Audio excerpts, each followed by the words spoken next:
Hello guys, कैसे हैं आप लोग। उम्मीद करता हूं आप सभी लोग अच्छे से होंगे। मैं मुकीम सर आपके अपने चैनल टीचिंग एंड लर्निंग में आपका तहे दिल से स्वागत है, इस्तकबाल है, वेलकम है। आज हम आपको सीटेट का 20 सितंबर 2015 का पेपर जो कि मैथ का है, उसको आज क्वेश्चन हम लगाने वाले हैं मैथ के। आप इसको देख लीजिएगा और जिसका सीटेट का पेपर होने वाला है अभी, तो इसको देखकर जाइएगा। आइएगा, पहला क्वेश्चन पढ़ते हैं। ये पहला लिखा हुआ है यहाँ से, पहला दूसरा तीसरा बाकी इधर लिखे हुए हैं। तो पहला क्वेश्चन है 5x + 2 और 2x² - 3x + 5 के गुणनफल में x² और x के गुणांकों का योग है। तो आइएगा पहले क्वेश्चन की हम बात कर लेते हैं।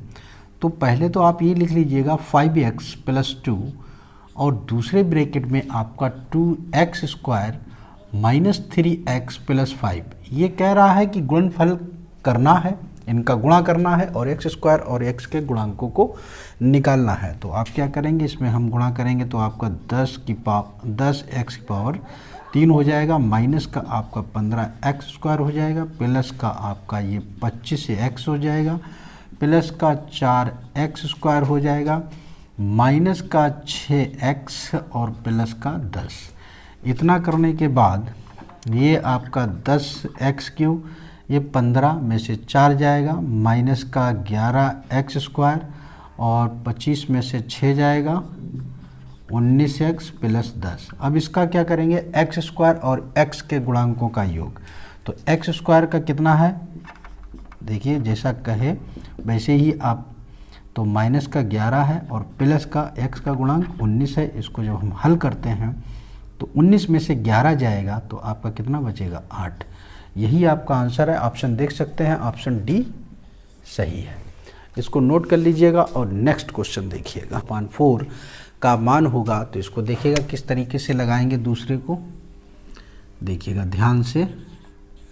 क्वेश्चन आपका जो दिया है 3x - 2/3 प्लस 2x + 3/2 = x + 7/6।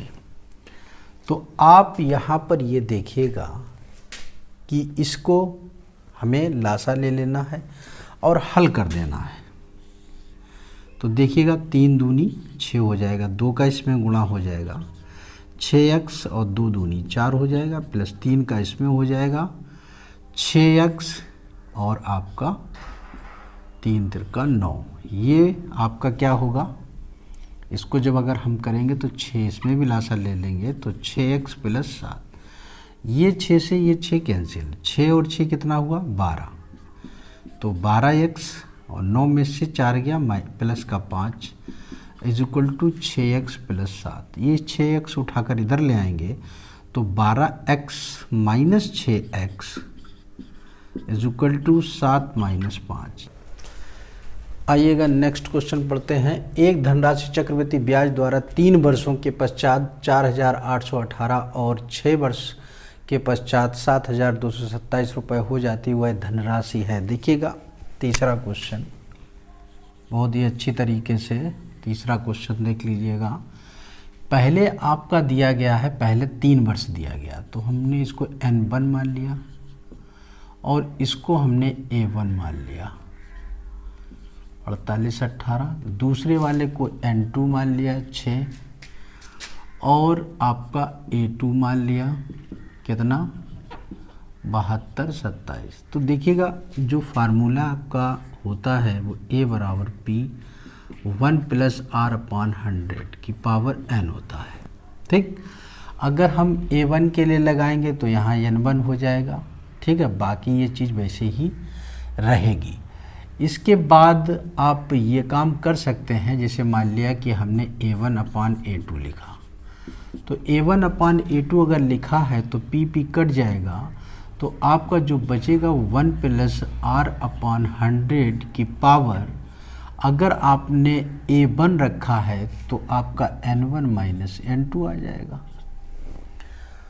क्या आ जाएगा, N1 - N2। अगर इसको N2 - N1 में लाना है, क्योंकि N2 ज़्यादा बड़ा है, तो अगर आप इसको N2 - N1 कर देंगे तो यहाँ पर A2 ऊपर हो जाएगा और A1 आपका नीचे हो जाएगा। इससे आप हल कर लें तो अलग अलग रखने की ज़्यादा ज़रूरत नहीं पड़ेगी। तो A2 का मान कितना है 72, ये 27 और बटे कितना है आपका 48 18 और बराबर ये 1 + r/100 की पावर 6 - 3। अब इसको हम हल कर लेते हैं। अगर 3 से काटेंगे तो तिछाक 18, ऊपर भी हमें 3 से कटना चाहिए। तो 3 × 1 = 3, तिछाक 18 भाग नहीं आता, तिछाक 18 3 से काट दिए, 3 दूनी 6, तिचौक 12 भाग नहीं जाता है, 3 नेम 27। 3 से और काट के देख लीजिएगा, 3 से नहीं कटेगा। अब 7 से काट के देख लीजिएगा, देखिएगा 73 से कट जाएगा, 73 दूनी और 73 तियाँ। तो यहाँ से हमारा अगर निकल के आता है 3/2 बराबर 1 + r/100 की पावर 3, यानी कि इसका मान जो है आपका 3/2 आ गया। पूछा गया है वो हमको निकालना है, वह राशि यानी कि P पूछा गया है। तो यहाँ से अगर आपको P निकालना है तो आपका जो फार्मूला था, चाहे A1 लेकर चलिएगा और चाहे A2 लेकर चलिएगा, तो A1 से लेकर चलेंगे, A2 से लेकर चलेंगे, तब भी आपका लग जाएगा। तो A1 बराबर जब लिखा जाएगा तो A1 का मान कितना था आपका, ये आपका था 4818, ठीक, बराबर P लिखेंगे और 1 + r/100 की पावर 3 लिखेंगे। पहले के लिए 3 इसलिए लिखेंगे क्योंकि इसका 3 दिया था। अब इसका मान आपको पता है कितना है 3/2, तो हम इसका 3/2 मान रख देंगे। तो 4818 बराबर P गुणे ये 3/2, 3 से इसको काट दीजिएगा, 3 × 1 = 3, बचा कितना तिछाक 18 0 और फिर तिछाक 18 2 का इसमें गुणा कर दीजिएगा, तब आपका P का मान निकल आएगा। तो 2 का हम गुणा करेंगे तो 2 × 12, 2 × 12 की 2, 2 × 1 = 2 और 1 कितना हुआ 3। यही आपका आंसर होगा 32/12। देखिएगा B सही है। इसको फिर एक बार समझ लीजिएगा, आपका A1 A2 दिया है, अगर अलग अलग लिखते तो आपको डिवाइडेशन करना पड़ता। तो A2/A1 जो लिखा है तो उसको लिखने के बाद हमने मान रख दिया, मान रखने के बाद इसको हल कर लिया। हल करने के बाद जो मान आया वो 3/2 बराबर इतना आया। पहले वाले के लिए अगर हम P लिखेंगे तो इस तरीके से लिखेंगे क्योंकि इसका मान हमें मालूम हो गया 3/2, मान रख दिया, इसको काट दिया और गुणा कर दिया, 2 का आपका आंसर आ गया। इसको नोट करिएगा और नेक्स्ट देखिएगा। क्वेश्चन पढ़ते हैं, आपके सामने लिखा हुआ है, काफ़ी अच्छा क्वेश्चन है। किसी आयताकार बक्से का आंतरिक आधार दिया गया है 15 सेंटीमीटर लंबा और 12 सही 1/2 सेंटीमीटर चौड़ा है और इसकी ऊंचाई 7 सही 1/2 सेंटीमीटर है। इस बक्से को 2 सही 1/2 सेंटीमीटर भुजा वाले घनों से भरा जाता है, घनों की संख्या होगी। तो बहुत ही अच्छा है, देखिएगा। चौथा, सबसे पहले आप क्या करेंगे, सारी चीज़ें सेंटीमीटर में दी गई हैं। तो जो आयताकार बक्से का आंतरिक हम आयतन निकाल लेंगे। क्या निकाल लेंगे, आयताकार बक्से का आंतरिक आयतन निकालेंगे। तो जब हम आंतरिक आयतन निकालेंगे तो आपस में लंबाई गुणे चौड़ाई गुणे ऊंचाई, तो 15 दिया है गुणे 12 सही 1/2 दिया है गुणे 7 सही 1/2 दिया है। इसको सही रूप में लिख सकते हैं, 15 गुणे 12 दूनी 24 और 1 25/2 गुणे 7 दूनी 14 और 1 15/2 लिखा रहने दीजिएगा। इसको हम घन सेंटीमीटर लिख सकते हैं, घन सेंटीमीटर। अब ये कह रहा है आगे कि बक्से को 2 सही 1/2 सेंटीमीटर भुजा वाले घनों को भरा जाता है। तो घन की लंबाई चौड़ाई ऊंचाई बराबर होती है, तो यानी कि यही लंबाई यही चौड़ाई और यही ऊंचाई। तो अगर हम घन का आयतन निकालते हैं, बक्सा जो हम रखेंगे, तो हमें उसकी ज़रूरत नहीं पड़ेगी। तो खाली हमको ये निकालना है घनों की संख्या। देखिए, घनों की संख्या से आप समझ लीजिएगा आंतरिक आयतन और जो आप बटे करेंगे तो वो क्या लिखेंगे, घन का आयतन जो दिया गया है उसकी भुजा के लिए। तो आपका ये 15 गुणे ये 25/2 गुणे ये 15/2 और पूरे के बटे करेंगे तो घन का आयतन यानी कि भुजा कितना है 2 से ही 1/2, 2 दूनी 4 और 1 5/2। तो कै दफ़े लिख देंगे 5/2 गुणे 5/2 गुणे 5/2। तो ये 2 से 2 2 ये कट गया। ठीक है, अब आप क्या करेंगे, ये 5 5 25 हुआ, 25 से 25 कट गया। आपका ये 2 बचा, ये कहाँ चला जाएगा ऊपर। तो 2 गुणे 15 गुणे 15 बटे आपका 5 और 5 दियो आपका 15 हो जाएगा। 15 दूनी 30, 30 दिया 90, यानी कि 90 जो है बॉक्स बन पाएंगे। तो ऑप्शन देख सकते हैं आपका ए सही है। इसको नोट कर लीजिएगा और नेक्स्ट देखिएगा। आइएगा नेक्स्ट क्वेश्चन 5वां आपके सामने, बहुत ही अच्छा। किसी समलंब का परिमाप, पहले तो समलंब चतुर्भुज बना लीजिए। परिमाप दिया है 58 सेंटीमीटर और इसकी असमांतर भुजाओं की लंबाइयों का योग 20 सेंटीमीटर। यदि इसका क्षेत्रफल 152 सेंटीमीटर स्क्वायर हो तो समांतर भुजाओं के बीच की दूरी पूछा है। तो समांतर भुजाओं के बीच की दूरी उसने पूछा है। तो देखिएगा, पहले तो आप बना लीजिएगा समलंब, ताकि आपके बात समझ में आ जाए। ये हमारा कोई समलंब है, ठीक। इसको कुछ भी मान लीजिएगा, ABCD या PQRS, PQRS, और इसको भुजा मान लीजिएगा AB, ये C और ये D और ये ऊंचाई H। तो इन दोनों समांतर भुजाओं के बीच की वो दूरी पूछ रहा है, यानी कि H का मान। जब अगर आप ये बना लेंगे तो आपका आसान हो जाएगा। अब ये कह रहा कि परिमाप दिया, तो परिमाप क्या है, चारों भुजाओं का योग कर दीजिएगा। A + B + C + D = कितना है आपका 58। आगे कह रहा है इसकी असमांतर भुजाओं की लंबाइयों का योग। असमांतर भुजाएं आपकी कौन कौन सी दी गई हैं, देखिएगा, ये B और D। तो असमांतर का आपका B + D दिया गया है, तो कितनी है 20 सेंटीमीटर। अब B + D का मान इसमें हम रख सकते हैं 20, तो हमारा क्या बचेगा A + C + हम 20 लिख सकते हैं, बराबर आपका क्या हो जाएगा 58। यानी कि A + C बराबर 58 - 20, यानी कि A + C बराबर आपका आ जाएगा 20 घटा देंगे तो 38। A + C आ गया। और आपका समलंब का क्षेत्रफल जो होता है वो क्या होता है, देखिएगा, समलंब का क्षेत्रफल,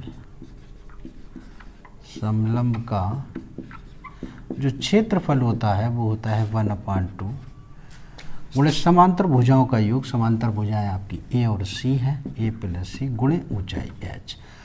आपका क्षेत्रफल दिया है 152 बराबर ये 1/2। A + C का मान मालूम है 38 गुणे H। 2 से काट दीजिएगा 19 आ जाएगा, 19 से ये काट दीजिएगा। तो आप 19 से जब काटेंगे तो 8 ने 72, 8 × 8 = 7 15, तो ये 8 बार कट जाएगा। तो H का मान कितना आएगा आपका 8। यही आपका आंसर है सेंटीमीटर। तो देखिएगा कितना आंसर आया आपका 8 सेंटीमीटर। ऑप्शन नंबर डी सही है। इसको नोट कर लीजिएगा और नेक्स्ट देखिएगा। आइएगा नेक्स्ट क्वेश्चन आपके सामने ये लिखा हुआ है कि किसी समतल उत्तल बहुभुज के प्रत्येक अंतःकोण की माप 156 डिग्री है, बहुभुज की भुजाओं की संख्या पूछी है। देखिएगा, इसका फार्मूला आप याद रखिएगा। तो जो आपसे कह रहा है वही लिख लीजिएगा। उत्तल बहुभुज